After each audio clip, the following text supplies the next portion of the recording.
What if everything Naruto fought to protect was taken away? What if the hero who saved the world was betrayed by the very people he trusted? And what if that betrayal led him to uncover a truth so unbelievable that it would change everything he knew about his past and his future? Welcome back to the channel, Demigods and Shinobi. Today, we're diving into another incredible Naruto fanfiction, where the will of fire meets Camp Half-Blood. If you enjoy epic battles, overpowered Naruto, alternate universes, celestial bronze jutsu, and unforgettable adventures, you're in the right place. So sit back, channel your chakra, relax, and enjoy the story. Now, let the prophecy begin.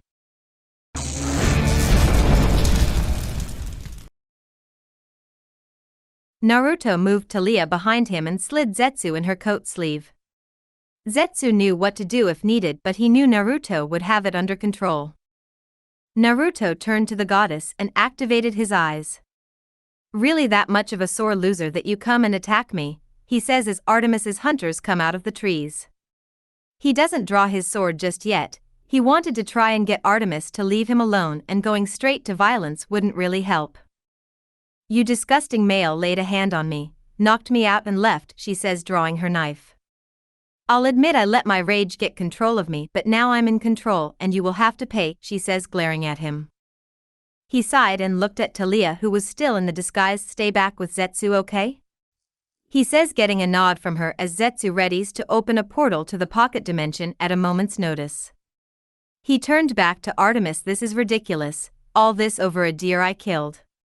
And don't you have to be attacked by a demigod first before you can retaliate?" he asks, making her smirk.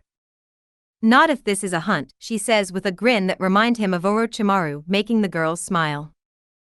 He frowns. "That's really cheap," he says, shaking his head. "What you say we make this official? You swear on the river Styx that only you and I fight.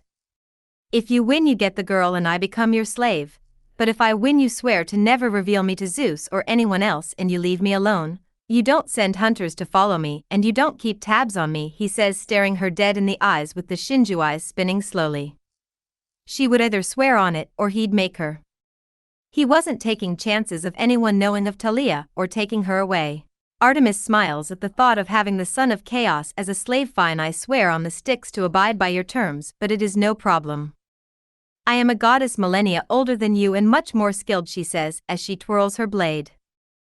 That was true, but Naruto had the help of a primordial and battle instincts from him as well. Also the abilities of his eyes and jutsus, even the scales. He takes out Tenno and swipes the blade across Amaterasu. He calls out, creating a circle of black flames around them. "This is so no one interferes. These black flames will burn all that it touches and will never be quenched," he says, turning to Taliah, who was outside the ring. "Do not worry, I promised to keep you safe and I never break my promises," he says, making her smile. "Are you ready to be defeated, boy?" she asks in an arrogant tone. He frowns and goes into his cloaked form, staring her dead in the eyes, asking Shinju for help. "Yes, let's start. Tsukuyomi," he calls out, drawing her into his illusionary realm. Illusionary realm. He looked around his realm to see it was the old Leaf Village. It reminded him of the days when the villagers used to at least liked him, such as after Pain's invasion. Artemis looked around in shock. "Where in the world did you take me?" she asks, unfamiliar with these forests. He sighed and stared at her. "I have brought you to an illusionary realm of my creation. Years could pass in this realm for only a second to pass in the real world. Now I am not in any way a master at this, but I can at least control this to the basics. Now I can do 3 days at least," he says as he turns to Artemis to find her standing bound by chains. Her eyes widened at the chains. A second ago she was fine, about to gain a new hunter by defeating him, and now she was at his mercy. "Now I am not really one to hurt others without reason, but I find that you need to be taken down a peg," he says, pointing Tenno at her. "I will teach you to never underestimate someone. No matter if they are below you, as a god can still die to a dagger," he says, plunging to blade through the stomach, burning her with the black flames. She screamed and blacked out, only to open her eyes again to see the same scene minus the wound. "You cannot die in this realm. When you do, you just return to normal to repeat this over again." As I said, I am not one to torture, so I will limit it to a day. It's been 5 minutes.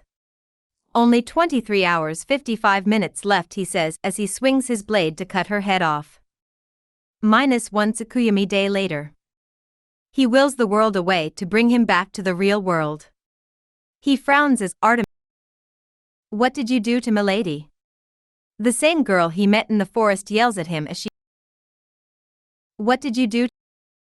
He wills the world away to bring him back to the real world. He frowns as Artemis stares at him with fury in her eyes as she goes down to a knee. Strong will, but that is to be expected with you, he says as he swings Tino down, bursting up the flames as one girl was trying to get through. What did you do to Milady? The same girl he met in the forest yells at him as she backs away from the flames. He sighs and looks to her. I have no responsibility to explain myself. Ask your mistress when I win, he said as he goes into his cloaked mode and summons the truth-seeking orbs. He wasn't being cocky. He was confident and he had to win to keep Talia safe. Artemis sends 2 hunting knives at him. The orbs block them unconsciously and he dashes to her and lands a palm thrust, sending her crashing into a tree hard, breaking a few ribs. He ducks under a sloppy kick and knees her thigh, breaking that bone as well. She curses as she gets sent spiraling back. She was being toyed with. She could tell he was holding back and it angered her. Artemis stands shakily and dashes towards him. He weaves around her, slices and cuts her arms multiple times using small blades of wind chakra. He ducks under he and hit her with a hard uppercut, sending her flying upwards you. He sends 2 clones to kick her higher, yelling Zoo, then 3 more punch her higher Ma, after that 2 more throw her higher Ki. Finally the original drop kicks her down full force in a very Tsunade-like fashion, Uzumaki barrage. He yells as Artemis rockets down to the ground and causes the ground to shatter and crack. When the smoke dies down, a heavily bleeding Artemis crawls from the hole he sent her in. Her golden blood drips to the ground. She shakily stands, barely able to stand. You bastard, she says, glaring at him with pure hatred. He appears behind her in a burst of speed and starts to sheath his sword. Even after everything, you underestimated me, Artemis, and thus was your downfall. He clicks his blade back into the sheath and a large number of cuts appear on her wind style. Swallow cuts, he whispers as Artemis falls to the ground. He extinguishes the flames, letting the hunters rush to Artemis while some point their arrows to him. Stay still and let us redeem Milady, the girl with the circlet says. He eases out of cloaked mode but keeps the orbs. I won the battle, meaning the Styx oath is in play. She swore none of you would bother me. If you attack me you risk betraying a Styx oath and that doesn't go down well, he says, walking back to Talia. The girl smiles and jumps up and down excited, her blades strapped to her sides in a makeshift manner in a leather holsters he made to help her carry them around. That was crazy. What was that weird thing you did? It was like you two were just standing there for a second before she fell to her knees, all exhausted and seemed to be hurt, she says as she sees the hunters glare at him as they take Artemis away, deciding not to risk breaking an oath on the river. Relax, it was just an ability of my eyes. Frankly, I still can't use it on my own, he says as he had needed Shinju to help him. Luckily his control was much better, so soon he will be learning the powers of his eyes. Good thing he stole all of Team's scrolls on the Sharingan. He summoned a clone and transformed it into a bird and told it to watch the hunters and to dispel when they left. The clone flew off. His transforming ability had improved as well. As a kid he couldn't do a henge as well as the others, so he put too much chakra into it and discovered something incredibly useful. He could literally transform into other things. Like the windmill shuriken that he turned. If it was a normal henge, how would you explain the team throwing him like an actual windmill shuriken? The clone he sent off to gather items in a town came back. The clone had no trouble as he got all the items needed. He sealed away the perishable items and smiled at Talia. She smiled back as they got back to training. Sure, it was all they were doing, but they were having fun and they both needed to hone their skills. Especially him, since being chained in a dungeon for 3 years tends to weaken you a bit, but thankfully his regenerative abilities kept his muscles from getting atrophy. Artemis woke up a few hours after before she woke up. She rubbed her head as her hunters worried over her. Then she remembered what happened, that male had trumped her in battle like it was nothing. That illusionary world, the cloning ability and that sword technique. But the thing that angered her the most was the fact she felt he was holding back extremely. Between that confusing silver fiery appearance and those eyes that would haunt her nightmare, as well as those black orbs that floated around him and apparently, according to Zoe, could change their form. And those blades that gave off the aura of a god. She had only seen the red-sheathed blade, but she could feel the black-sheathed one was just as powerful. She knew that male had tremendous power and she hated it. She was taken from her thoughts as Zoe, her faithful lieutenant, shook her from her reprieve. "Lady Artemis? Are you okay?" she asks, worried. She nods. "I am fine, as you were saying," she asks as she unrolls the bandages from her arm. Zoe nods. "I was saying that we need to find some way to act against that pig-headed male. You may have sworn an oath on the river Styx, but there has to be some way around it," she says, making Artemis frown. There was a way around. She'd take the form of her Roman aspect, but that form is unstable since she is around children of the Greek half. Her Roman side would do who knows what with them. She'd have to wait a time where the oath would be null and void, which can happen if someone unknowing of the oath breaks it, so it would have to be a new hunter. And they were nowhere near anyone to possibly recruit. "Tell the hunters we are packing up and moving to a new campground. We are heading north. We leave in 3 days' time, and tell all hunters not to go searching for that man or they will suffer the wrath of Styx," she explains, making Zoe nod and rush out to inform them. She sighed as she got up, still feeling the pain of being crashed into the ground at such a great speed. She hoped she never met that man again. He was too powerful and she did not like that. -2 weeks later. Naruto. Naruto's clone had informed him that the hunters left after 3 days, so he was able to relax more and remove Talia's henge tag. Over the days he had been learning how to use the Shinju's eyes.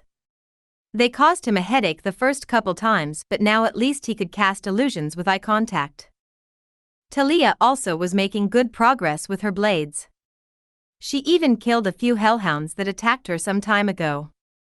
They weren't much of a challenge, but he told her the same thing he told Artemis. A god can fall to a dagger, so don't get cocky.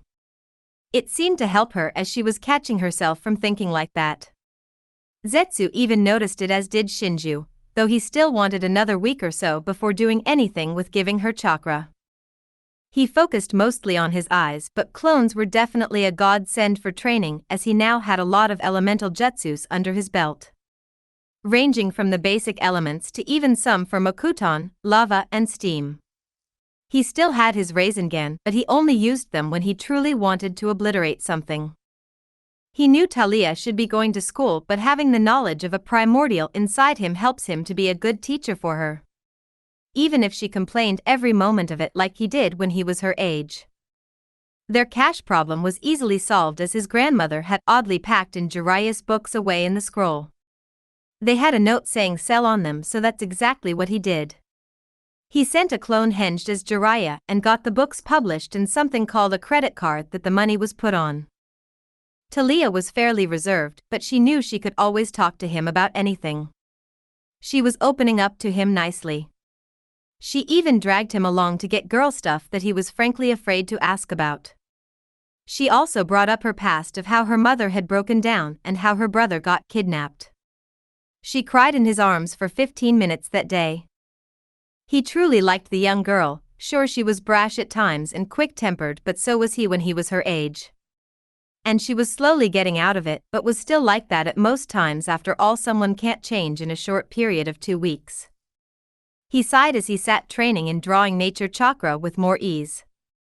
Talia was bathing in the creek behind him as he and Zetsu stood guard and swore on Styx not to peek. He was 20, nearly 21 for Cammy's sake. He wasn't going to peek on a 12-year-old girl. He was relaxing when he heard her return wearing new clothes, but kept the lion pelt that was in a constant golden trench coat form. He looked to her and smiled as they walked back. He sighed. "Talia, are you tired of camping?" He asks her as he starts on cooking dinner. Talia thinks for a second. Sure, but monsters would always find us and we'd have to get away if we tried living in a town, she says with a frown. He nods. Yes, monsters will find us, but who says we need to run?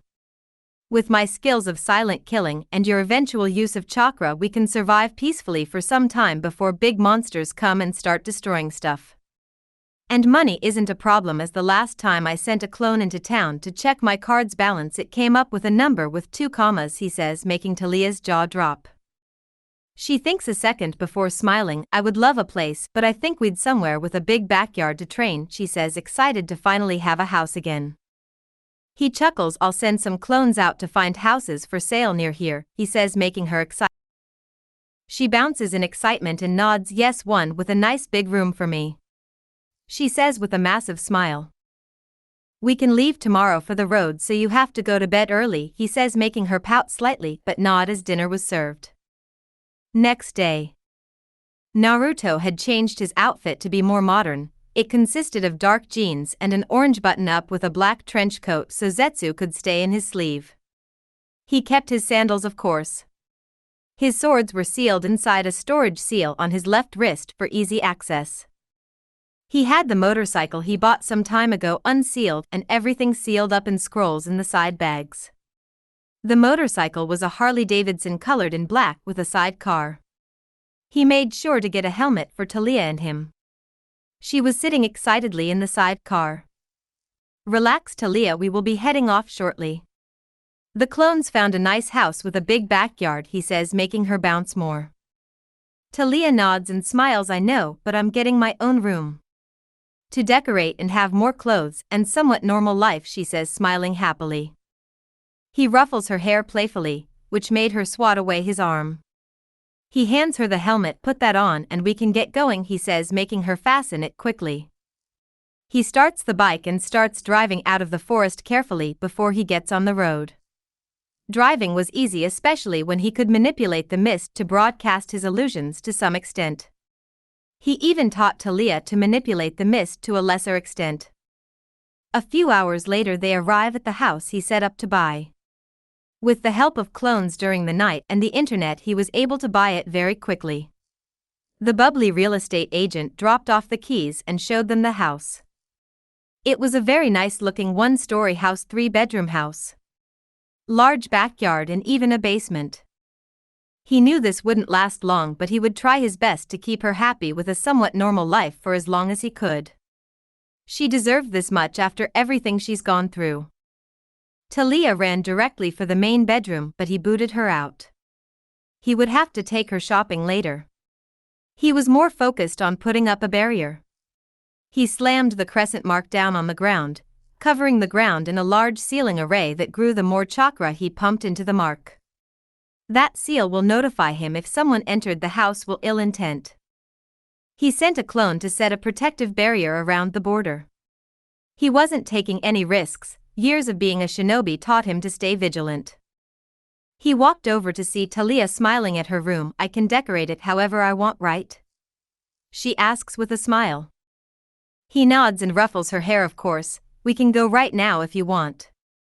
I'll leave a clone to be here to sign for the furniture and everything, he says, making her smile more. How did you get all this done in a night? She asks, somewhat confused. He chuckles. Well, a mixture of many clones and a lot of money helps, he says as they leave the house. They drove and got a lot of black and blue paint as well as a lot of clothes and electronics, as his barrier can keep her demigod scent from being broadcasted.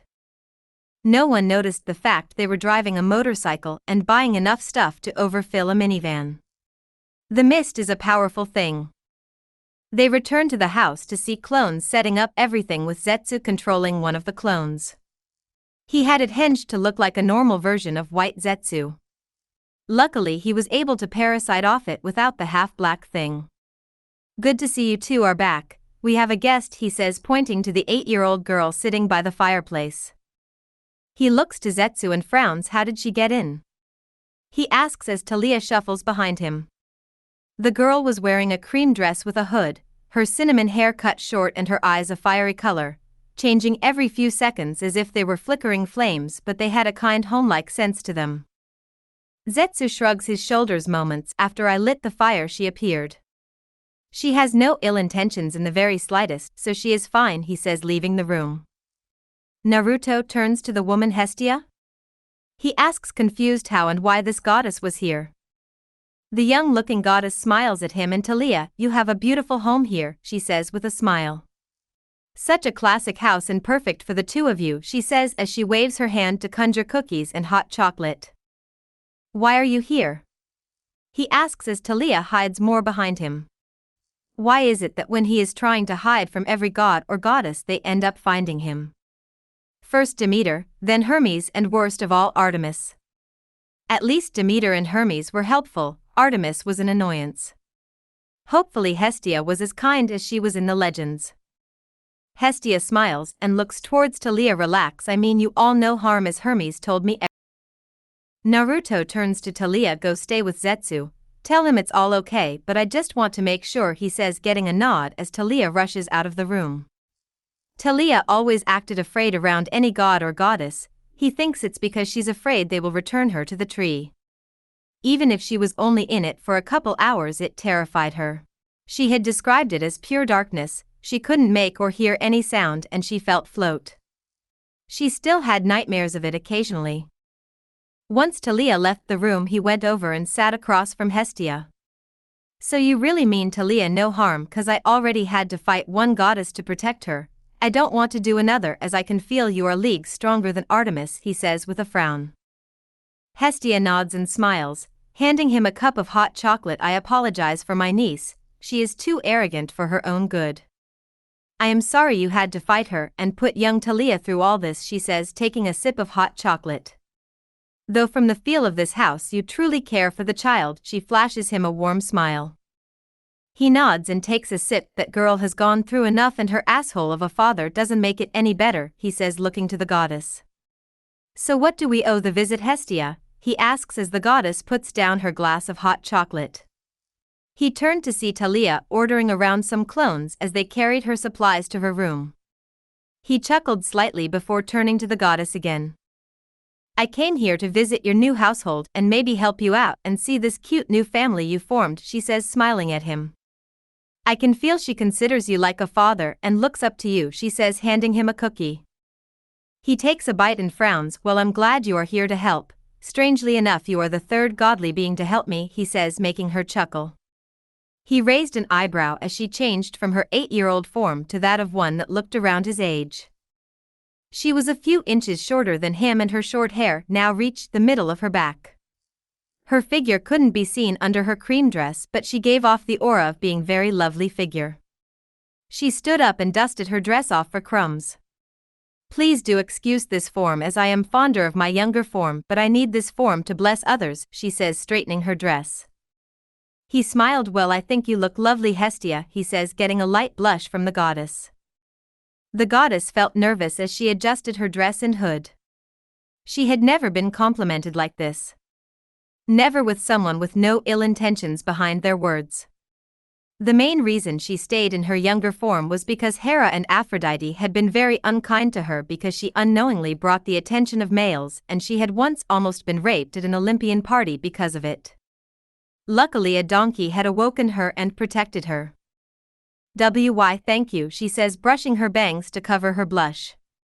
She clears her throat. So, she says as she places 2 fingers on his forehead. I, Hestia, the goddess of hearth and home, bless you to use powers of my domain, she says, and then proceeds to take a step back.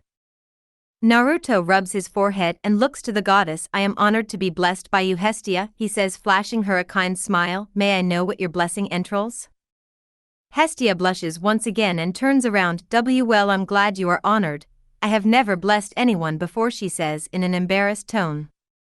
You will be able to conjure food and clothes as well as Greek fire, she says, turning back around once her blush died down. Naruto nods and stands up. If I am the first one you blessed, then I am even more thankful for the honor, he said, speaking the truth.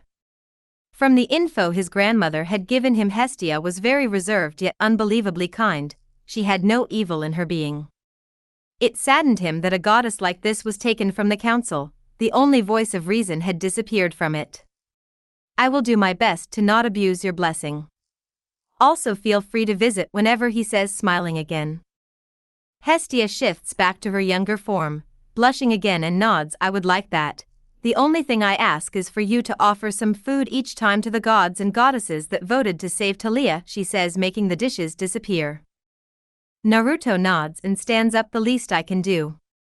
Also, you being here will maybe get Talia to stop being so nervous around the gods and goddess. I think she just fears returning to a tree, he says as he gains memories from a clone that Talia dispelled on accident when they got in a paint fight. He chuckled and smiled at Hestia. Hestia nods. I will try and visit regularly as my Olympian duties do not require much, she says as she heads to the fire and strokes it. Keep her safe, Naruto. She will need a strong family to survive this harsh world as a demigod, she says before vanishing from his house. He nods. He was dead set to keep her safe, as much as he could, and prepare her for the harsh world. -3 months later. Naruto smiled as he overwatched Talia's training inside his Kamui dimension. Over the 3 months he could at least draw her in here and return to the house. It made great training grounds since the realm couldn't be destroyed or damaged. He also got the hang of Amaterasu and Kamui over the months. Plus a small amount of Rinnegan abilities, but found he could use the abilities easier with their respective blades drawn. Yamato helped the Rinnegan and Tenno helped the Sharingan. Just as his grandmother had told him. When he gave Talia chakra, he found something interesting with her. She had 2 affinities, lightning and wind. That wasn't the surprising part since she was a child of Zeus. She was a lightning powerhouse and he theorized she'd be able to fire off Kirins like nothing. But the surprising part is she had 2 Kekai Genkai storm and swift release. By mixing lightning and wind at different ratios she could assess the both of them. And wind plus and lightning equals swift. Lightning plus and wind equals storm. He had been training her in numerous jutsus of her elements, and with Shinju's help he wrote down jutsus for her 2 releases. He was even teaching her the Rasengan as he trusted her with it. But the most surprising thing had happened around 2 months ago, about a month or so after Hestia's first visit. Flashback. Naruto was training Talia in the backyard. Hestia was cooking in the kitchen. Sure, she could make food instantly, but for some reason she liked to cook and especially liked to do it for him and Talia. Training was going as normal until a massive roar filled the clearing as something massive burst through the trees. He quickly burst to in front of Talia and moved her behind him as a massive beast stared down at them. It stood on all 4s with scaly gray skin. It had a long tail at its end and 5 massive heads with long snake-like necks. It was the Hydra. Talia head inside. This is not a request, he says in his stern voice. Go stay with Hestia. I won't let this thing get near the house. She frowned but saw the look in his eyes. They were dead serious. Like he always was whenever he was worried about her getting hurt. Fine, but be careful. I don't want anything to happen to you, Dad, she says, blushing darkly as she leaves a shocked Naruto behind. Did she just call me Dad? He asks Shinju to hear him chuckle in response. Yes, she did, kid. Seems like I'm a great-grandfather now, he says, making Naruto grumble. We'll figure this out later. We need to kill this thing, he says, looking to the beast that finally noticed him. We can't cut its heads off cause 2 will take its place.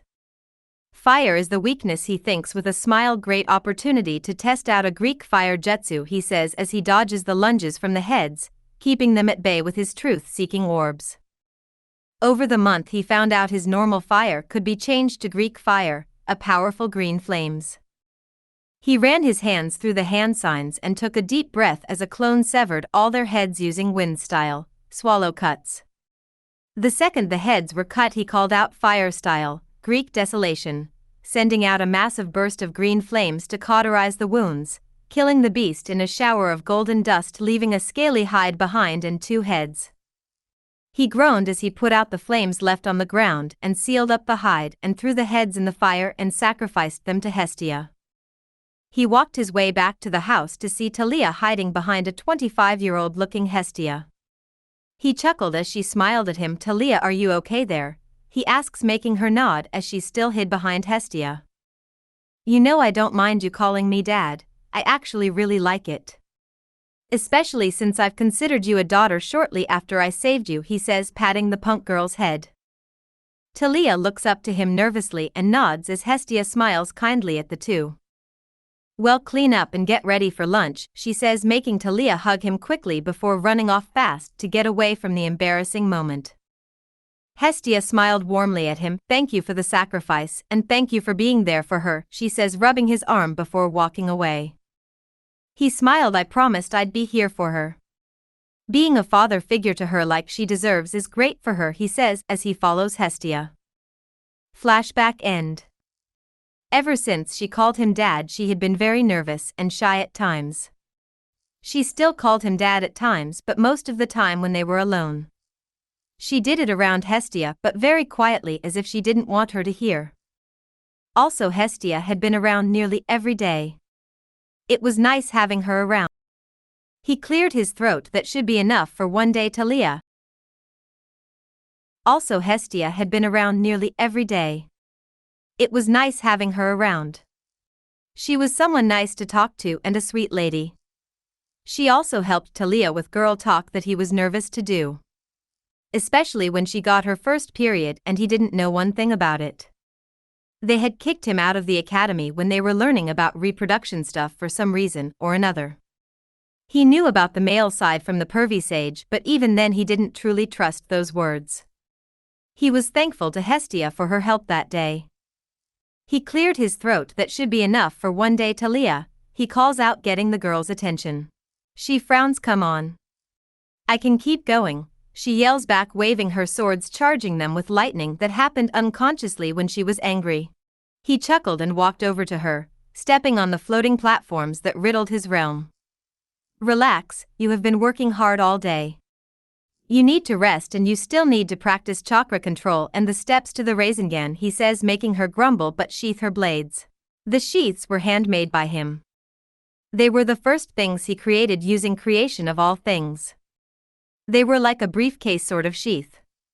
They opened up on a hinge and clasp. She would lay the blades in and clasp them close. They even had a quick release switch that would open them in a second for easy access. Fine, but you need to help me with the second step of it, she says with a pout. You said I had to do it all, but you got a hint when you learned it, she says as the walk through the portal he made. He chuckles. Well, I used a clone, but you don't have the same problem I had. You are just trying to make it rotate fast and powerful. Maybe try multiple directions, he says as he tosses her a rubber ball. She groaned. Why is this so difficult? I had no trouble with the Chidori and the Raikiri, even if you won't let me use the second one without you around, but that's not the problem. If I had no problem with techniques that powerful, why is this one giving me so much trouble? She yells in frustration. He chuckles and ruffles her hair. You have an insane affinity to wind and mostly lightning, so those techniques were nothing to you. The Rasengan, on the other hand, is no element. It is pure chakra manipulation and pure shape manipulation. That is much more difficult, he explains, making her grumble. Fine, but this is really annoying, she says as she runs off to her room. She always went there to think if she was having trouble. Her room was painted with black walls and gray dresser and bed, and the walls were covered with band posters. She had a computer, TV, and MP3 player, as since the barrier stopped them from broadcasting her demigod scent. The Hydra had just accidentally wandered upon them. They occasionally got wandering monsters, mostly just Stymphalian birds and hellhounds, nothing else big. He chuckled as he went to rest in the living room. He conjured up some food and drink just in time for Hestia to appear in her aged form. Hello there, how has the training been? She asks as she accepts a cup of tea. I hope you aren't pushing her too much. She is just a child after all. She takes a sip of her tea and smiles. Naruto nods and drinks his tea. I'm not pushing her too far. If anything, she is pushing herself too far, he says, making the goddess chuckle before she frowns and puts down her glass. He notices it and puts his down as well, looking over to her. What is wrong, Hestia? He asks, confused. She looks to him and has a nervous look on her face. Hera found out I have been in my elder form and that I have a champion, and she wishes to meet said champion and test him, she says with a frown. Wait, I'm your champion? He asks, unknown to the fact. Hestia blushes a bit and nods. I'm sorry, when I blessed you I sort of made you my champion. I'm sorry, I should have told you, and I dash, she says as she was interrupted by a finger on her lips. She looks up to see Naruto smiling kindly at her. It is fine, I don't mind being your champion as you are the most level-headed Olympian. I figure Hera will want me to fight someone? He asks, getting a nod from her. He sighs and summons a clone for Zetsu to protect Talia and tell her where I am and that I will be safe. Okay, he says, getting a nod from the possessed clone. Be safe, brother, Zetsu says as he tossed Naruto the scroll that contained everything. He nods, of course brother, he says back as Zetsu leaves. He turns and smiles to Hestia. Ready whenever you are, Hestia, he says with a warm smile, making her blush again. She nods yes, let's go, she says as they flash away. Olympus. Naruto stared in interest at his surroundings. The sky was a glowing dark blue with dark gray clouds brightened up from arching lightning between them. He saw Greek architecture all around with columns and arches. He looked around until his eyes landed on 12 large thrones with equally as large beings on them. The Olympians. He noticed Demeter and Hermes, who gave him small smiles, while Artemis and Zeus glared at him heavily. Artemis seemed still healing from her posture and Zeus just plain hated him. He is your champion, sister? Hera asks, looking at him, her bronze hair billowing over her shoulders, draping over her golden toga. Her eyes looking at him as if judging him. Son of Chaos is a powerful champion, how did you get him as your champion? He hides his presence far too well for any of us to find him, she says, frowning. Naruto steps forward. She found me while I was wandering around as I refused to stay in that backwards camp. She blessed me so I could stay fed even though I can hunt quite easily, he says as Zeus glares at him. How dare you speak badly of the camp, he says in anger. First this boy bad mouths him and now the camp he set up for millennia. Naruto looks to them and scoffs. You focus too much on training them as solo acts when they should work as cells. They stood around watching Talia and her group struggle and I had to jump in and save them.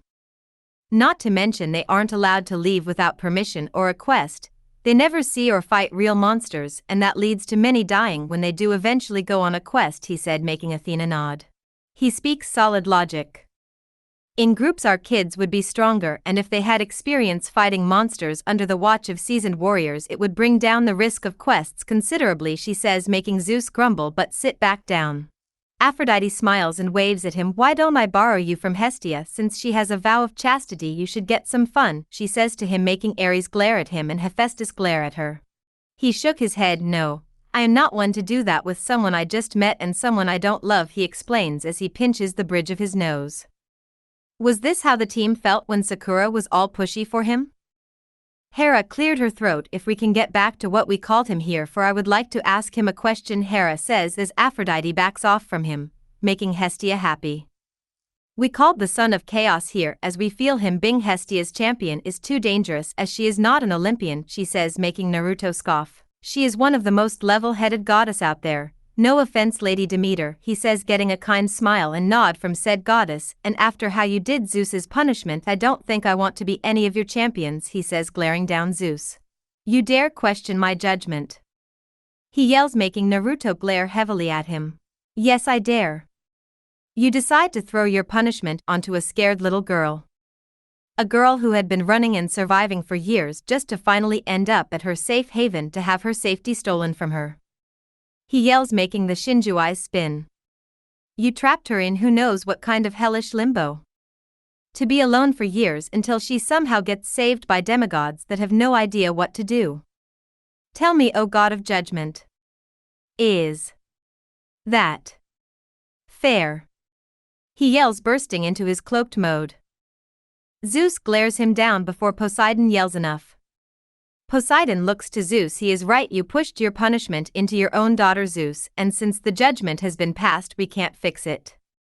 All we can hope for is that we did not screw over our child of prophecy, he says, making Zeus slump in his seat, glaring at Naruto. Poseidon looks at him. You can relax now, son, Zeus won't do anything, he says, getting Naruto out of his cloaked mode but keeps the eyes active. And who could blame him for being cautious around his paranoid brother? Now all we want to do is evaluate you, a spar against Ares. He won't go overboard or anything, we just want to see how much strength you do have, he says, getting a sigh from Naruto. I have no wish to just flaunt my power in a spar. I only fight to protect others, and if you want proof of how strong I am, he opens a portal, connecting to Zetsu, asking for the pelt for a second. Here, the pelt of the Nemean lioness, he says, showing it to all. I killed it by making it explode from the inside out with a seed, he says as he tosses it back through the portal. Ares is drooling. Made it explode with a seed, how does that work? He asks, curious to see if he could do the same with grenades. Naruto sighs and stomps his foot, sending what little nature energy he had on him into the ground. He found with nature energy when corded through the ground you could use Mokuton without hand signs. Wood style, springtime ensnarement, he calls out, catching a seed in his hand. I threw this in its mouth, sent chakra to it, and grew a tree from the inside out, he says, tossing the seed over his shoulder, making it land in the garden and a massive cherry blossom bloom from it. Apollo lets out a whistle. Amazing, control over nature just like Demeter. Did you know of that? He asks the goddess. She nods, yes I did, and I allow him to grow whatever he wants, he does no harm in it. What else can you do? Athena asks with a glint in her eyes. Naruto remembered that same glint from her daughter Annabeth. He shakes his head. I will not go around explaining all my skills. I did it this one time to show you all I can survive on my own. Now can I go, as I have much to do, he says, opening a portal. No one stops him or says anything, so he steps through and closes it behind him. Zeus turns to Hestia, sister, you have a dangerous champion. If I feel you are trying anything, I will smite you and him. Consequences be damned, he says, glaring at her only to get an ice-cold glare from his normally warm sister. This causes him to flinch. Brother, you need to stop being so paranoid. I only asked him to be my champion so I could keep him from starving in the wild. No ulterior motives that you imagine so much, she says before leaving to tend to the hearth. Zeus grumbles and slumps in his chair. He really hated that kid. Naruto. The second he got home, he was hugged/tackled by Talia. Dad, are you okay? Did they threaten you or anything? She asks, worried. He chuckles and pets her head. The asshole threatened me, but I put him in his place with words. The queen was a bit pretentious but seemed fine. Athena was too curious and Ares was itching for a fight, but I got out before any could start. I promised I'd keep myself safe to look after you, and I always keep my promises, he says as he hugs her, making her smile and hug her father back.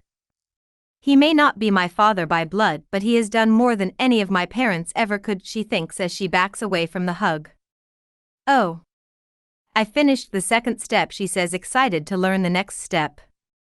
He smiles and stands up as Talia had knocked him down. Oh really?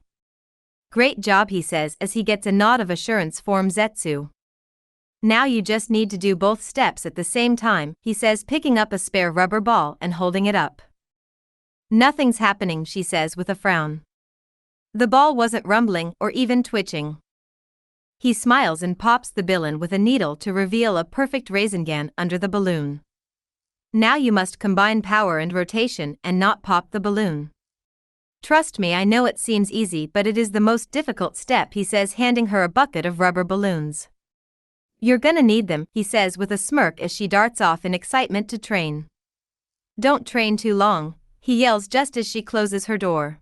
He turned to Zetsu and smiled. So nothing interesting happened while I was away? He asked as Zetsu hid in his trench coat sleeve. Nothing beside her training and worrying about you at the same time, he says with a chuckle. You really like being a father for the girl, don't you? He asks as he had seen his brother care for the girl a lot since he had saved her. Naruto nods, of course. She reminds me of a younger version of myself minus the villagers and whatnot, he says, waving it off. She deserves some father figure since the asshole won't provide, he says, getting a chuckle from Zetsu. Well, I better get started on dinner. And when I say I mean my clones, he says, summoning clones to get to work. He needed to study on something important, his eyes could wait. He needed this technique should Talia ever get taken away or if she ever decides to go back to camp. He unsealed the scroll he was looking for from the main scroll and opened it up. And that's where we'll end today's chapter. If you enjoyed this fanfiction, don't forget to leave a like, subscribe to the channel, and strike that notification bell so you never miss the next upload. Tell me in the comments what you thought about today's chapter, your favorite moment, which Olympian god Naruto should ally with next, and which fanfiction you'd like to see next. Remember, all credit for this amazing story goes to the original author. Be sure to support them if you enjoyed the story. Thanks for watching, and I'll see you in the next chapter. Until then, may the will of fire guide you, take care and have an awesome day.